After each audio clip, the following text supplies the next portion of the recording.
Welcome everyone to Crexi's Pro Perspective, an insider look at all things commercial real estate.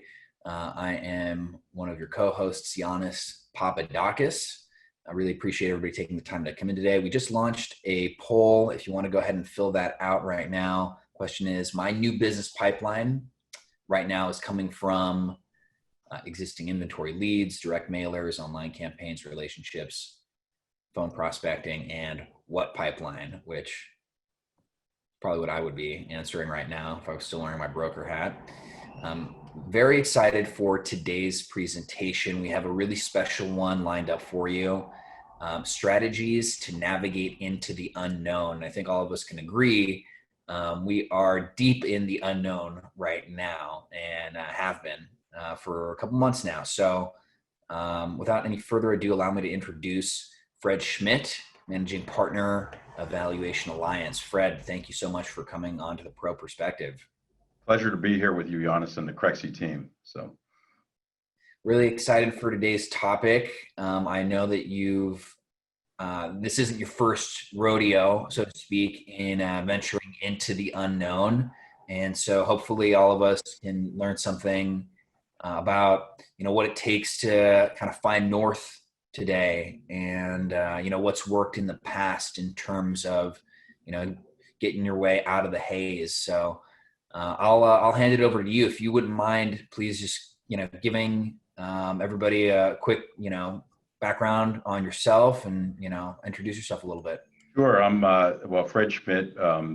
40 years in the commercial real estate services business. My first 20 were with C.B. Richard Ellis. I started back in 1980, which interest rates at that point were 21%. So been through 4 or 5 of these downturns over that time. Then was an industrial broker, then became an operating manager for CBRE, and then corporate services tenant rep. Got back into cubes in 1992 and became a corporate services tenant rep broker. And did that for 8 years with CBRE, formed the first team in all of CBRE, and we'll talk a little bit about that in the case studies coming up. And then moved over to a small boutique firm called United Systems Integrators, which was pure play corporate services. And we sold that, grew that business, sold it 3 years later to Johnson Controls. And then I moved over to Realogy Companies and headed up the business development for, Realogy was part of Sendent, which was a $20 billion conglomerate. Was the head of corporate services for that, if you will, multi-market representation, and then doing business development for 8 years for the Coldwell Banker commercial brand and network. And then at 2010 was promoted to the president and COO of Coldwell Banker Commercial, which through those years, we grew the top line and bottom line all 8 years as in my presidency. We had 250 offices, 44 countries, and 3,000 agents. So worked in the business on a local, regional, national, global basis.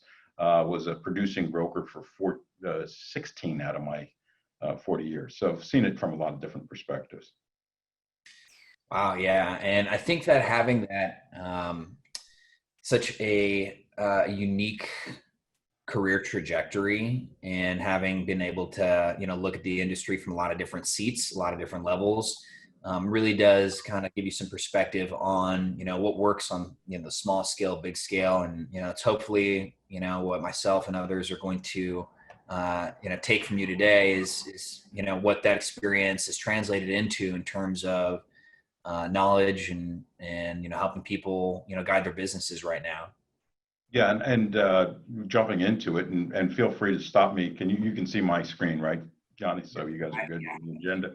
So really kind of my purpose in doing this really was to give back to an industry that's been so good to me. It's provided me a life and a lifestyle and a family that's been great. I think for a lot of you it has too.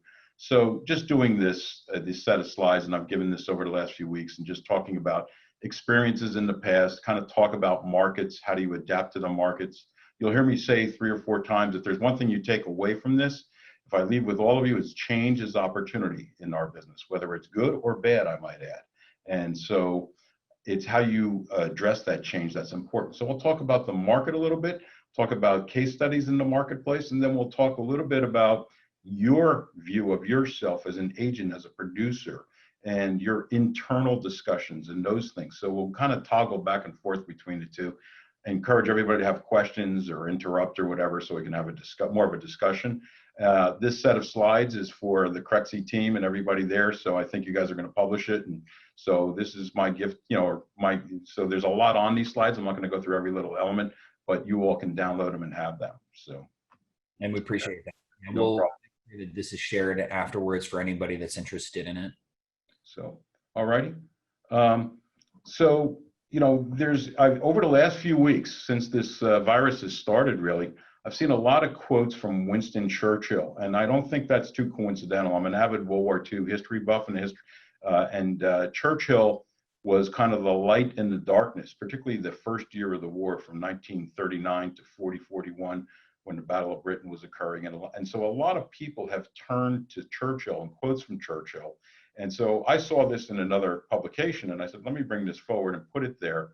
Success is not final, failure is not fatal. It is the courage to continue that counts. I generally don't like to start a presentation with a quote, but I thought it's a powerful one.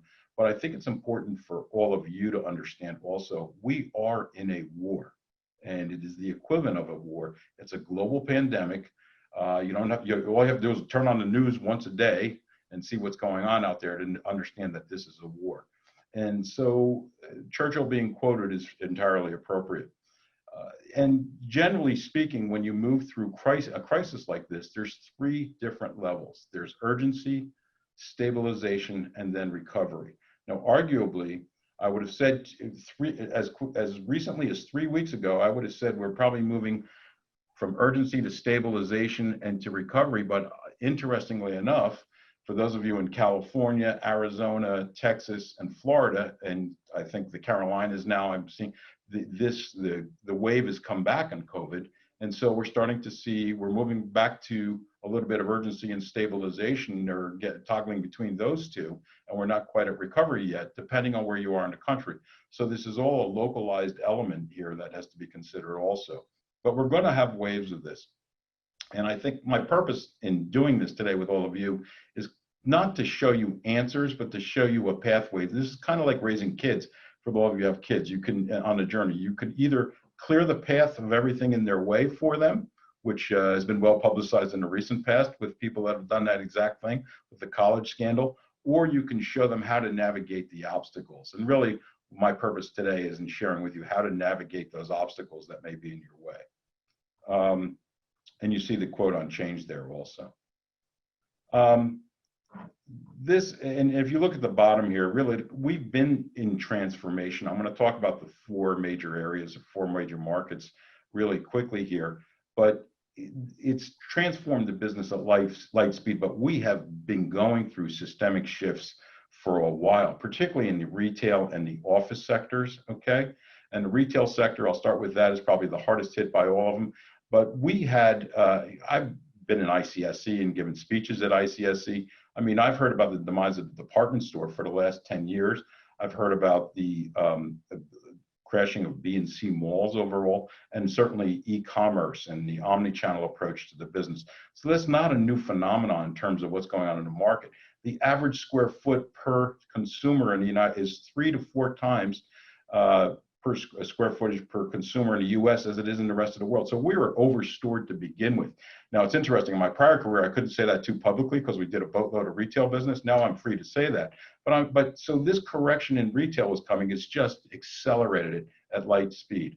Office space, it's very well documented about working in place, people working from home, and all the different elements, and that's going to evolve. And one of the things I will leave with you is you're going to hear and have read all sorts of predictions of what's going to happen in the office sector and the other sectors, and anybody who says they truly know what's going to happen is kidding themselves. But I think it's safe to say we'll see some reduction in the overall envelope and the way and where people work from home, work in the office. I think it's going to be built more into flexibility for people than it is in actual just eliminating office space altogether. To interject here for a second, it's interesting that you bring up office. The last Pro Perspective that I hosted, we posed a poll to the audience that was, which product type do you think will return to pre-COVID activity first, office or hospitality? And we have Stefan Ehrenberg that's asking here in the question and answer, how about hotels? Now, in the poll that we put out, it was really split down the line, almost 50-50, with maybe a slight edging towards office coming back before hospitality. I'll put it to you. Which do you think, I mean, not that you've got a crystal ball, but, you know, of hospitality and hotel, or hospitality and office, which do you think comes back to pre-COVID numbers? Am I limited to those two, or can I pick another one? Well, to stay true to the poll, we'll ask you between those two, because I think that those two have been the. I would say office will come back quicker.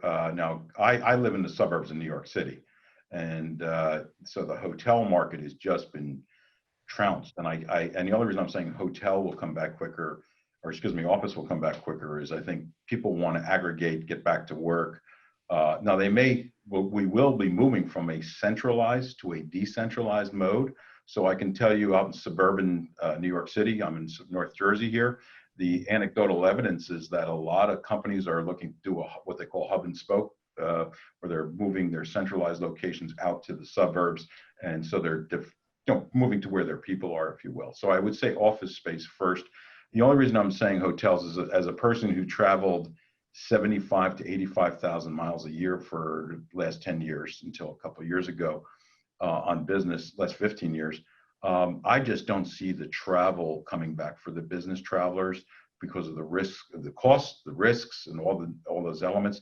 And I just think hotels are going to have a very hard run going forward. In fact, I would wager to say that's probably where you're going to see the most distress, I would suspect.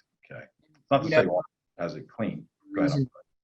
It stands to reason too. I mean, we've seen this, kind of level up, so to speak, across every industry, and working from home, working remotely, using tools like Zoom to conduct, meetings, interviews, events, entire events that, within weeks' notice of closing down, turn it into a virtual event. So I feel like, the world has gotten pretty good training so far on how to take things that were formerly done, face to face, and do them online. So, I'm with you there. And we just closed our poll. So our first poll for today's Pro Perspective was my new business pipeline right now is coming from. And as you can see, more than half of the responses are set on relationships. Relationships is where the majority of business is coming from right now, with kind of a split between what pipeline, which a lot of us can relate to, and then existing inventory leads. So, I mean, I think now more than ever, relationships are really going to guide the way, having those conversations with the owners that you've been in touch with for a long time. I think now is a time where people want information, where they're thirsty for, what's happening in the marketplace, what are you hearing from other agents, that sort of thing. And then the existing inventory leads, that's promising.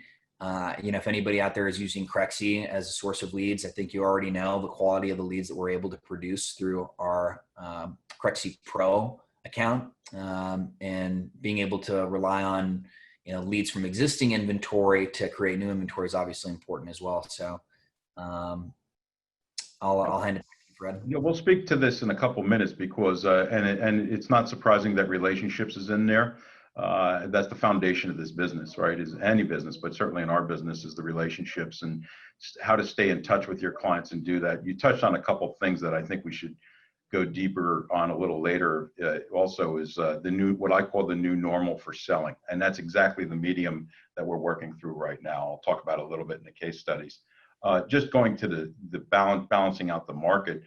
The industrial, as much as retail is getting hit, industrial, warehousing and distribution, the last mile, all those different elements are an e-commerce and the omni-channel approach, plus manufacturing, the onshoring of businesses to the U.S. When 95% of the base materials for pharmaceuticals are manufactured overseas, that's a strategic, or almost a department of, it's like a defense thing. It's almost something that we have to have onshoring. So I think we'll see onshoring and a tremendous continued growth in industrial. And then multifamily has been the darling, as industrial has for the last few years.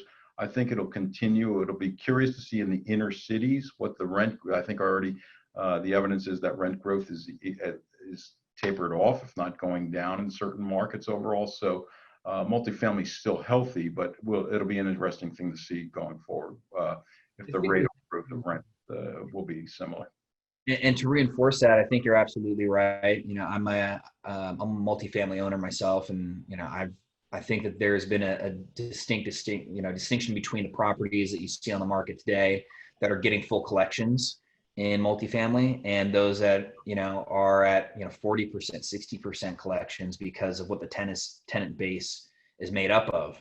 Right. I know that certain areas and industries, you know, if you've got tenants that are largely in the service industry, you're you know, taking a ride right now because you know, everything is closing down around you. Whereas, you know, people in the tech industry, some entertainment stuff that can be done, you know, work from home, you know, isn't necessarily feeling that as much. So I'm sure it's going to be different from market to market as well. And the beauty of our business is we can ply our trade anywhere, right? I mean, all of us have worked from our cars and have been on clients' appointments. You know, I mean, we don't have to be in a fixed space, and that's and the nature of our work is what's in between our ears, frankly, at the end of the day. So that lends itself well to the configuration of the industry going forward. Is going to be an interesting thing also in terms of brokerages and those elements, just part of my VA element. So with that being said, let's move to what all the experience we're going through, what's happening in the markets, the uncertainty in the markets. What I thought I'd share with you is 3 case studies that I lived through, or moments and that I lived through and was in the business at that time, and how we, myself, my teams in different scenarios survived and thrived in going through that. And I think it'd be illustrative and helpful. And just keep in the back of your head the term change is opportunity. So it's how you approach the change that is really the key here. And I'm working on your inner self. So get that inside of your head is, okay, what changes? If X happens, what's Y consequence? So it's like an equation, right? Here's what's happening. Here's what Y is. Don't wish it. This is reality. How do you deal with the reality? So going to item C, I'll work from C up to A. Because that's the S&L crisis back in 1990. And I moved back into Cubes. I was an operating manager for CBRE for 6 years in 3 different offices, ran those offices, moved back into Cubes as a tenant rep office broker, which back then, okay, in 92, tenant rep was just in its infancy. Staubach was the first company on the horizon at that moment in time. And corporate services did not even exist. So this is the moment where corporate services came into being. And when I went back into the Cubes, I realized there was a 3-year supply of industrial space in my market and in the United States, and a 5-year supply of office space from the S&L crisis in the 1986. There's a whole history there with the overbuilding and everything. And I realized, why would I, and the office had a lot of good landlord brokers, so I just moved to the other side and moved to representing occupiers and users of space, which now doesn't seem like that revolutionary of a thought. It wasn't.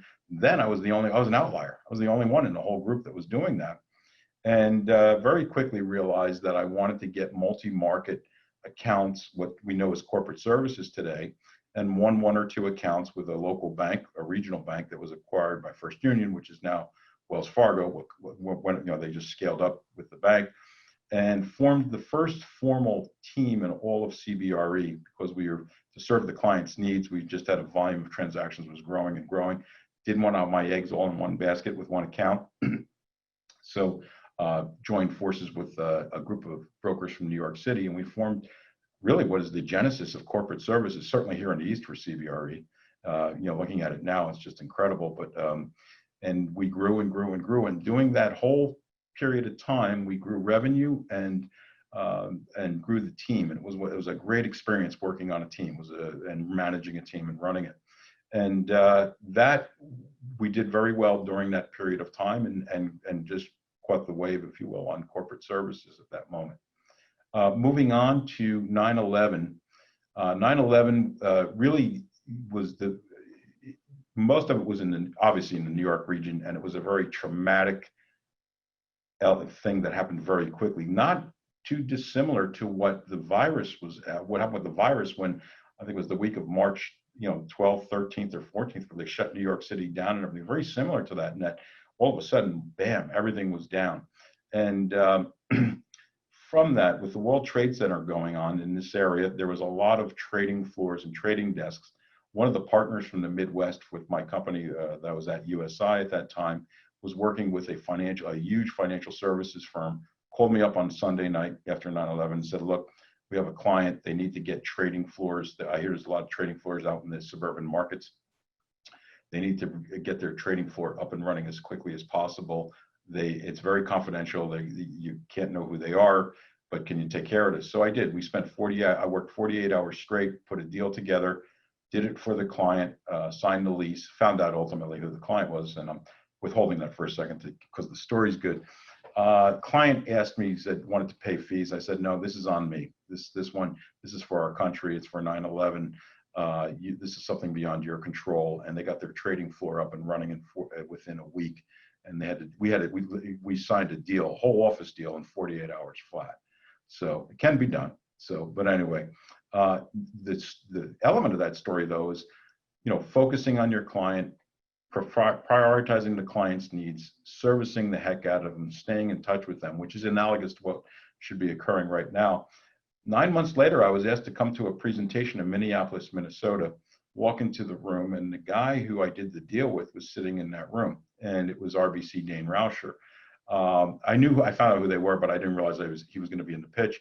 He looked right at me and he said, aren't you the guy who did that deal for us 9 months ago? And I said, yes, I was. Now, I did that without thinking I would get any further business from him. In fact, didn't anticipate it. But, things like that in life pay off. When you do something well for somebody, it just comes back to you, and it came back in spades.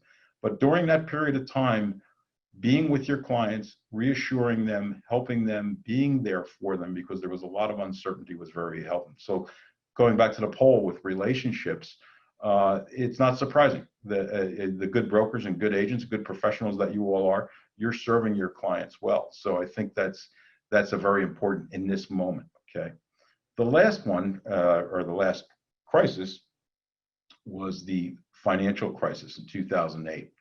And I had a full team doing global client solutions, doing corporate services around the country and around the world.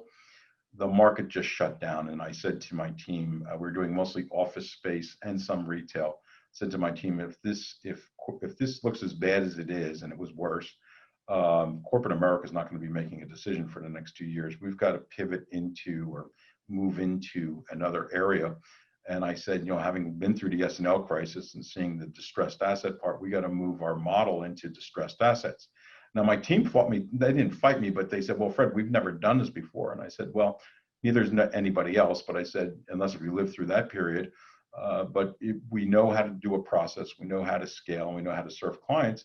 And we started pitching banks on distressed assets. And we did phenomenally. In fact, we made more money and more profit during that 3-year period than we did the 3 years before. And again, it was pivoting to the change, going to the opportunity.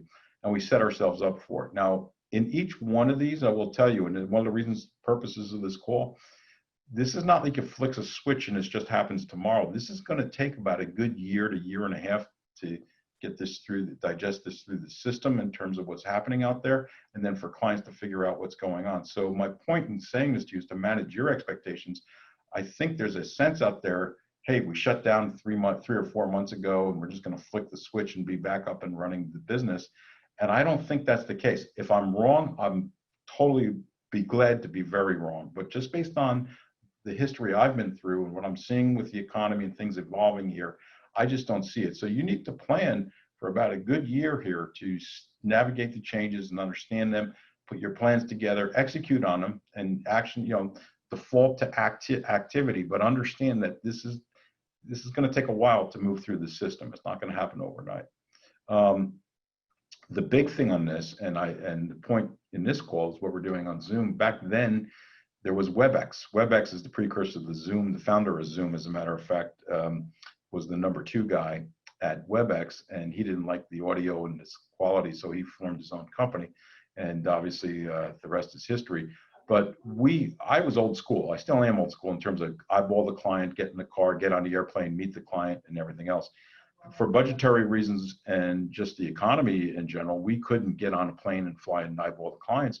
So some younger members of my team said, Fred, there's this technology, WebEx, let's start pitching clients with it. I bit my lip, didn't want to be a dinosaur, and we started doing it. And the amazing thing was we averaged for about the first year, about 1.5 presentations a week, 1 to 1.5 a week, just doing the average overall. And I will tell you that the conversion rate on those presentations was just as good as if we were in the room with the client. Now, there's certain techniques and skills that you have to have, and you've got to be there, but we're in a new normal right now. And even if clients wanted to let you into their office, I don't think they could, or you'd be sitting there with a mask in front of them or a combination of others. So this is here for a while. Go ahead, I'm sorry, Yannis. And Fred, you bring up an interesting point. When I, back in my past life, when I was wearing my agent hat and I was pitching clients on deals, when you have an opportunity to do it in person, you do have more chances, it feels like, to differentiate yourself and, your presentation, your marketing materials. I mean, down to, the Brooks Brothers shirt that you may have bought, the day before just to look extra sharp at the meeting. What I'm wearing right now. Yep. The strike one, that's probably like a you guys. Brooks Brothers filed chapter 11 now. So I think that there's going to probably be some good sales out there for brokers pretty soon. But my point being, it feels like in person, you have all these different opportunities to control the interaction, or at least control, your presentation to the client. And, in Zoom, it feels like some of that control has left. Maybe you can give us some, some insight as to, how do you maintain that presentation when it's in this digital format where you're appearing in a window on their desk, at their kitchen table? No argument, and totally agree. And obviously, all the benefits of being in the room with the client, the chemistry, you can read them, you're seeing what's on the walls and stuff. Although I will tell you, a lot of people pay attention. My background, unfortunately, I'm kind of guilty of this right now, is not that compelling, but everybody's looking at what the backgrounds are. And so you can have a chemistry with a person too. But this is the new reality. And I think just based on my experience in pitching the business that way, and if you asked me if it would have worked or the conversion rate would have been the same, I would have bet everything that it wasn't, is that I have found that when we're pitching banks, so bankers are a different breed too. But what I found was if I was flying in or walking into the client's office, and these are new business development opportunities, in a suit and tie, the whole, formal the presentation, the whole 9 yards, they felt compelled that they had to make a decision or because you're sitting in the room, that they had to make some sort of commitment, whether it was good or bad or indifferent, or you're trying to move them to the next step and they know you're trying to do that. When you were on the WebEx or on this kind of a thing, we found was the client was much more relaxed. They didn't have their guard up as much, if you're doing this properly, and would converse with you a lot and talk with you and be very open. And you ended up getting 10 times more information you ever would if you were sitting in the room with them. I don't know how to describe that, but I'm sure all of you guys have experienced this even with your families, is when you're all talking on Zoom and everything else. You just kind of talk about stuff, right? So that was, I think, the key to that. Now, I am working on a set of slides, interestingly enough. I didn't tell you this, but coincidentally, on how to present on Zoom, what to do. If you move close to the camera, back to the camera, if you're closer, you're bigger. If you're back, you're smaller. All those different things, and how to, keeping your hands up above you. I'm guilty of a lot of different things right now that you shouldn't be doing, like my background, my striped shirt. But this is the new normal, and I'm speaking as much to all generations, but to the old school folks as much as anybody, say, this is a tool in your toolbox, just like a carpenter has, like your presentation skills, your materials. This has to be part of your skill set going forward. I don't think it's a negotiable thing. I think it's something you have to have. And not only the convenience of it right now, but as you mentioned, your conversion rate was consistent with your in-person meetings, which, I mean, I can't imagine a more scalable way to increase the number of presentations that you're doing than being able to do them all from sitting in the exact same place and traveling, cross country, cross state, across the world by sitting at your computer at home, so if you have strategies in place that's not affecting your close rate, then I think that this would be a preferred method for anybody that wants to scale their business up and get more meetings, get more face time with clients without having to do the travel. Agreed. And I will tell you one key thing that's a great equalizer for this medium. And that is if you're in a small business, small company or whatever, you're not with one of the big guys. And if big guys are on the phone, that's fine too. But you can bring the best experts that are in the business, whether it's a capital markets person, whatever it is that you're bringing in a team, that to physically get them there would be almost impossible or would take weeks. Now you have a great equalizer because you can assemble any team you want to serve the client's needs, and you can bring them to the forefront right in front of the client. And it's easy to do. Okay.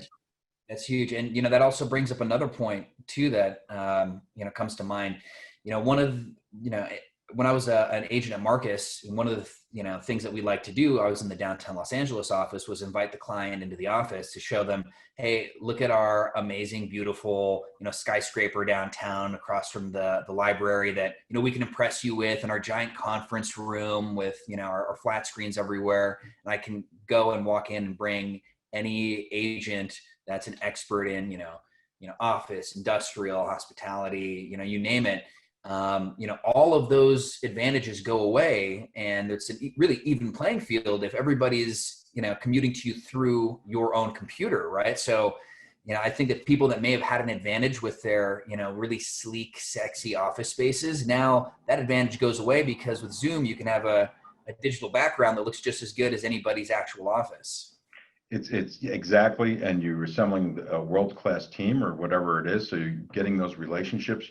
You're the conductor of the symphony, showing. You have to rehearse this and do all of this. Is staging too. You're producing a show. So you kind of have to know all that. But absolutely is a great equalizer. I would also say, and I've been remiss since I should have said this earlier, with COVID and everything, the digitalization of everything is occurring right now, and so a platform such as Crexi, which is a market maker. For frictionless transactions, moving things through the process, I think clients are going to expect that more and more and more. So in terms of the Crexi platform, and by the way, I wasn't asked to say this, I'm just saying this because this is what's happening with the business right now. Clients are expecting a lot more digitalization and elements to be on the technological front. So. Right. And then to the audience, anybody that has a question, feel free to chime in. We've got a chat function as well as a Q&A function. Feel free to pose your question. We did have one that came in from Jonathan Krause, hotels, which we were talking about earlier, asking, if you think that hotels be converted to micro apartment units. You see that as one of the future conversions happening for hospitality? Yeah, we were seeing that in the major cities in the country, some of the Chicago and New York. I think San Francisco had a couple of them, and then they started building new hotels. So absolutely, I could see the micro hotel or micro apartments and adaptive reuse of those, particularly for the older ones, going on. I could see that very much so. Nice. The same thing with like the B and C malls around the country. What are they going to do with, if you have Sears, Macy's, all these, we just talked about Brooks Brothers going bankrupt. What are they going to do with those properties? And some of that could be apartments or healthcare facilities or a combination of both. So there's a lot of adaptive reuse that can be done with that. Right. So with that, moving on to, and yeah, feel free to interrupt me with any questions as we go here. So, so we talked about the market. We talked about what case studies. Now we'll go a little bit inside of you. Okay, we're talking about you now and what are the elements that you have to have. And I have to say, throughout my 40 years in this business, I have found that any individual that I've worked with on a team, that I've hired or I worked for, if they embodied or had these 4 qualities, they were successful. It didn't matter what their background, where they came from or whatever else. One was the ability to overcome obstacles, grit, persistence, never giving up, being flexible. And in this market, you do need to be flexible. On the case study, remember I was talking about the S&L crisis and the financial crisis. You got to look at what's coming at you and say, okay, what does this mean and how can I be there? But never giving up. Okay, and I think that's a given in this business, having grit, persistence. I don't need to beat that to death for you guys. I think you all know that. This second one, I think, in this current market and this current situation we're in, is having a positive mental attitude, your self-belief, your self-talk, your self-confidence. Now, most of us show that externally, and we're very good at that. And what all I'm saying to you, or you all, is your internal discussions now, you need to be nice to yourselves. You need to avail yourself of positive information, positive inputs, positive thoughts, and be positive to everybody around you and everything. But it's extremely important that you pay attention right now to yourself. Okay, sharpen the saw, look at yourself, do those things. Don't beat up on yourself too much in this moment. Okay, we're all going through it, the same things. And for different people, they have different ways of dealing with it. But that is a very important element at this point in time. Okay. The other part of this, I would say, a lifelong willingness to learn, or being innovative and being adapting or availing yourself of as much information to learn as much as you possibly can. Jeffrey, reading positive books, inspirational books, historical books, whatever it is, podcasts like this, YouTube, all the different things, but always availing yourself. The Jeffrey Gitomer, the Little Red Book of Selling, has this famous quote. It's like, you could study a half hour a day in any subject and become a world-class expert within 2 years. Okay, so you think about that. And I can tell you, I haven't been on YouTube and studying some different things for my part of the business and side of the business. You can really learn a lot, and you don't have to be as reading it. You can even be listening to it or watching it or doing both. So my point is being open to learning. We're just talking about the new normal in terms of selling, how to work with this communication devices and how to present that to your clients, and rehearsing that over and over and doing those things. This is that moment where you really need to develop those things. Getting along with others, I think, is the ability to get along with others, being principled, having good core values, and people want to be with you. They want to like you and be with you and be around you. Clients want to, and everything else. So I think these 4 attributes, and arguably at different points in time, we have different, we're more effective and less effective in this, and we need to work on these in our skills and the way we're approaching life. But this is something that should be inert in all of us. Okay. But the internal discussion, if you were to ask me out of the 4 right at this moment, I think that internal discussion, I know I'm going a little heavy here with you, but I think it's important because a lot of people are going through a lot right now, and it's important for all of you to really pay attention to that, to get yourself positive. I just had one of my colleagues came in this morning. The offices are opening up here, and he was a little down on it. What's the matter? He goes, I've been watching this news about COVID and blah, blah, blah. And I just said to him, turn the damn news off. Don't watch it. Watch it once a day. You can get the weather on your phone. You know what I mean? The news is all negative. So turn it off. Don't have those inputs into you. It'll drive you crazy. So. That is a very important point, actually made by one of our audience member, Mr. Friend of mine, Bill Mears.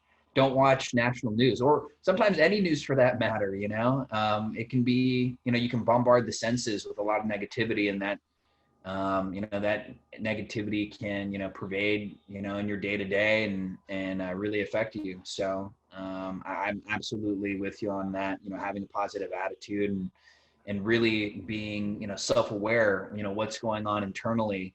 I know when I was wearing my broker hat, I used to get myself in the mindset before I started hitting the phones and calling, because, as a brand new agent, you're glued to the phone, and it's really difficult sometimes when you're, making hundreds of calls a week. Sometimes you don't hear yourself that often, you kind of get into, the same kind of pattern of you're talking. Maybe you let your energy fall. Maybe you feel a little bit defeated because it's been a tough week. Phones haven't been kind to you this week. And, especially if you're at home isolated, it's even harder to hear yourself because you don't have other agents around you can bounce, interest generators off of, or, ask them to critique your last call, or, how you're sounding. So I think it's even more important now to really audit yourself, what's going through your head. How do you feel?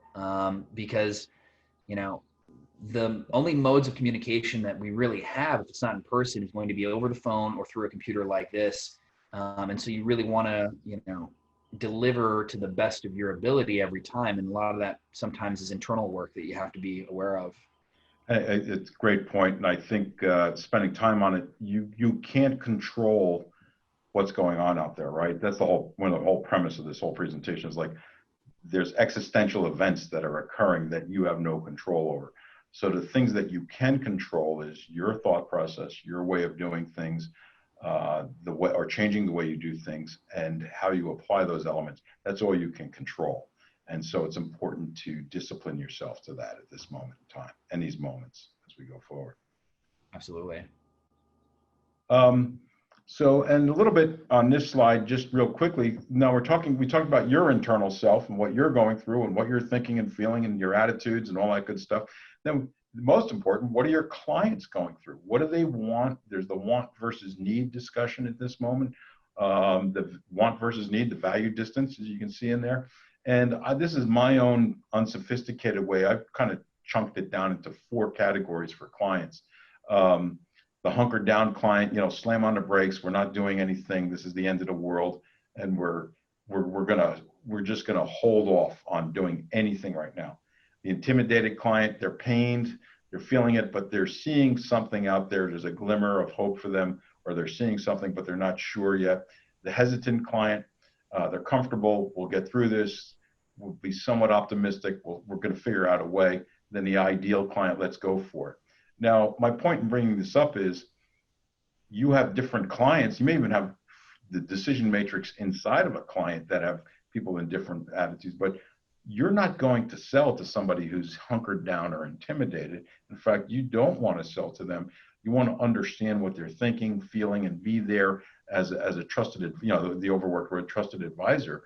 You're not going to sell through that or to that. So you need to detect and understand where they are and where they're standing overall before you start your sales thing. In fact, traditional sales approaches in this current environment, I think, would be counterintuitive to a lot of folks. So, okay. So set your priorities on who to pursue, take your list, the classic A list, B list, C list, but then say, okay, these guys, may be hunkered down. Just kind of in your mind, just figure out where their mindset is and where they are, and then how you're going to approach them as a result of that. Okay. I'll move some of these a little quickly, Yannis, because this is the balance of it is really for everybody to download. We can highlight points or go through a few of them. We talked about current and past clients, and I think you guys were talking about that, the existing relationships, okay, the 54%. What can I do? I think most of you are doing this probably. What can I do? Sharing, pros and cons of working at home. I suggested a provisional 6-week visit. So in other words, okay, let's assume everything. By the way, this was done about a month and a half ago. So it's kind of funny, like in California right now, you probably will need a 6-week visit, but schedule an appointment. Say, hey, 6 weeks out, let's see if we can get together with each other or meet or something. You'll find most clients are willing to take your call right now and talk because they're all sitting at home also, okay? Different kind of ways of approaching clients or giving notices to them. Like this, weekly podcast bullets, what you're hearing in the market, what you're hearing about their business. What can I do? What should I do? I think most of you are doing this. We hit this pretty hard before, learning to use presentation technology. I'll come up, I have a set of slides I'm working on so I can give that to you guys too. Video or audio, okay, some clients don't want to be seen or see you seeing them, or people are conscious of the camera. I will tell you, it is a distraction if you're not used to it. So you got to give them a choice on that also, although I think all of us are kind of getting used to this medium, okay? And like I said earlier, they need trusted advisors, not companies. Right now, you'll probably get more interaction and personal, if you're doing things right, more intimate discussions and interactions with clients than in the past, just because of everything that's going on there. And to that point, I would say anytime you have an opportunity to get FaceTime with a client, even if that is via Zoom, take it, turn your camera on, slick your hair back, put your button down shirt on, and get that FaceTime in, because, as I'm sure everybody here is already aware of, when competing for business, every little bit counts, right? If you're if you're the agent that has their camera on and, can look them in the eye and present to them, as opposed to the guy that's got a static image of himself on there, then that's your little edge. But I always say, if you've got a camera, turn it on. Yeah, and again, what can I do to help you? How are you doing? What are things? What can I? What you're not selling to them. This is not the time to sell if they're, depending on where they are in terms of their mindset, that we talked about in the last slide, right? So, but you're listening, you're helping, you're there for them, whatever it is that they need. Fred, going back to mindset, we did have a question come in from Scott Pack. When complacency sets in for cold calling, what is a palatable ramp back to some productivity? Well, I think your messaging has to be changed on cold calling. And repeat the last part of that. I'm sorry. So I think that the question here is, as you get complacent cold calling, especially from home, you're in a comfortable environment. How do you ramp back up to productivity and to, getting results? Sure. I have that on one of these slides. Hold on a second. Okay. Here's one of them. Okay. Get into the public's, the question led me right into the rest of the parts of my presentation. Okay. Get into the public square, use all media. Don't hunker down, keep your head up, offer free advice continually. So your materials may need to change in terms of what you're presenting to clients. Go after different clients and prospects than you have in the past. A lot of people will take your calls now, okay? Consulting services, that's what individual corporate delivery of services is. Can you consult with them? Set up a media offering set up non-present descriptions. That LinkedIn is becoming, if you're not on LinkedIn or Facebook, well, you guys are on Facebook too. So that social media, if you don't have a presence on LinkedIn, you need to get there quickly and get your presence set up. There's all sorts of tutorials and materials on that, but I think that's very important. There's also another thing, okay, working from home, which kind of relates to the question also, okay?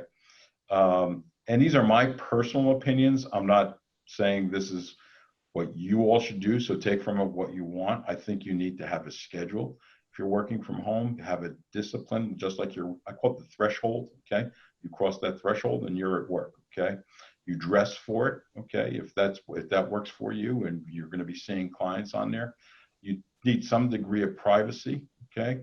I think the TV should probably be off, although I'm one who always has, the other office, I have CNBC on our large screen TV and everything else, but I generally don't want to have that distraction in my office or while I'm doing my work. Set 3 priorities a day. One of the things about working from home, and this is going on in corporate America all over the place, we're not alone in this, is they're worried that people are burning out or working too much. And if you think about our jobs, if you're doing your job, you got 2 or 3 appointments a day, you're jumping in the car, you're touring space, you're viewing space, you're delivering stuff, and you get natural breaks in your day just by being in the car. Now you're talking on the phone with them and everything. When you're home, there aren't any natural breaks. So what we're saying to you is give yourself the breaks. Just create 3 priorities and execute to them. Work to each one till you get it done versus trying to do 5 or 10 or 15. Chunk it. That's what I was just saying earlier. Just kind of move things in different chunks of space and chunks of time. You generally get, when you're sitting down doing this, you have maybe 20 to 40 minutes of concentrated time. That's all your mind is capable of. Then you need to give a break or move to something else. So chunk it down to really concentrated pieces of time. No back-to-back things in terms of appointments and discussions. That can be debatable, but I think you need to, again, that's chunking things down to keep the distractions to a minimal amount. You move from active, that's not passable, by the way, that's from active to passive. It shouldn't be passable, okay? And alternate back and forth. For some of you, and I know I love music, listen to music all the time. I find music will distract you and your concentration. So I go music free. Okay, that's my own thing. I would recommend keeping things as quiet and concentrated. We're talking about the cold calling question too, so I'm kind of addressing that. Okay, don't multitask. Don't plan a full day. go out, get physically outside of your space, your office, your home office, I should say, be out in the fresh air, walk around, do things. Be honest about being home. It ain't perfect. Okay, it's not going to be perfect, and particularly people who have young kids and everything else that are in the house. I have a daughter who's my 24-year-old in my house. She works for Blackstone, so she's there selling all day and doing her thing. So cameras and mics. We talked about that earlier. Have good cameras, good microphones right now. Snacks and drinks. What did I read the other day in Wall Street? I think it's called the COVID-15, like the freshman 15. People are gaining 15 pounds. So pay attention to what you're eating and drinking during the day and everything. That will limit your moods and your motivation. Okay. Family expectations, managing both ways. Okay. Paying attention to your family, but also, you also having their discipline to say, hey, when I'm working, this is what I'm doing, and those types of things. And virtual socializing. I think this has been going on for a while at the end of the day. So I think that's pretty much there. But I don't know if that answered the question about cold calling directly, but I think you're going through what everyone else is going through. But I think chunking it down, being disciplined, having a very good list, doing your pre-call research, getting all those things in place, and just doing it in short bursts versus I'm going to call all for the next 4 hours, or that doesn't work. Okay. Give yourself the mental and physical breaks. I think that's very important. Any thoughts on that? Or is it? No, I mean, absolutely. And, I think that all this is good advice, especially if you find yourself in a work from home rut. I found that having a dedicated area that's just I don't have an office at home. I've got a booth.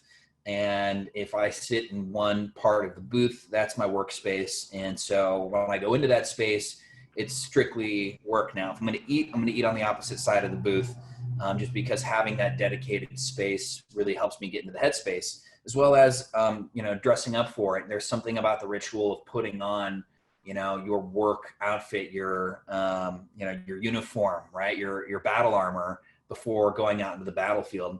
And I think also, for me at least, staying motivated while cold calling, because I still make, a significant amount of calls.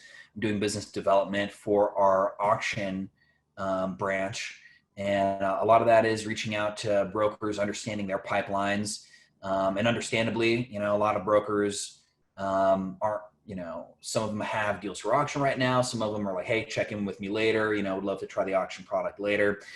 For me, what motivates me are two things. Number one are the good conversations that you have that sound promising. Hey, I've got this guy. He sounds like a good candidate for it. And every time I, have one of those good calls, it pumps me up a little bit. It juices me up. I go, okay, exciting. I take my notes and I go on to the next one. Conversely, whenever I've got, a dry spell or, it's been a day or a couple of days where I haven't had a good conversation, what I let motivate me is just the dry numbers game that you're playing. And if you've done this business long enough, you understand, all of it is a numbers game at some point, right? The more calls you make, the more opportunities you have, to meet that right client, to have that conversation and find an opportunity where you can add some value and work and make a fee. So, when there's a lot of activity, it's exciting because the activity itself is exciting. But even when there is no activity happening, just understanding from a very fundamental level the numbers game that's being played can also, be exciting too, because, I haven't heard yes in, 5 days straight. That means that today when I hit the phone, my chances of hearing a yes have gone up exponentially because of how many no's that I've heard up to this point. So I think that sometimes keeping that, within frame can help you when it sounds like, crickets out there sometimes. Like I said earlier, and I think there's a nuance to this, and is the traditional way of selling. What you were doing 90 or 120 days ago is not going to work right. That's my opinion. Okay, is you need to change your messaging. You got to kind of look at that's why I spent time early on. What are clients going through? Where are they at? What's happening with the whole situation, and understanding what that means to them. You'll probably have a lot more fruitful and beneficial discussions than just trying to call them to pitch them.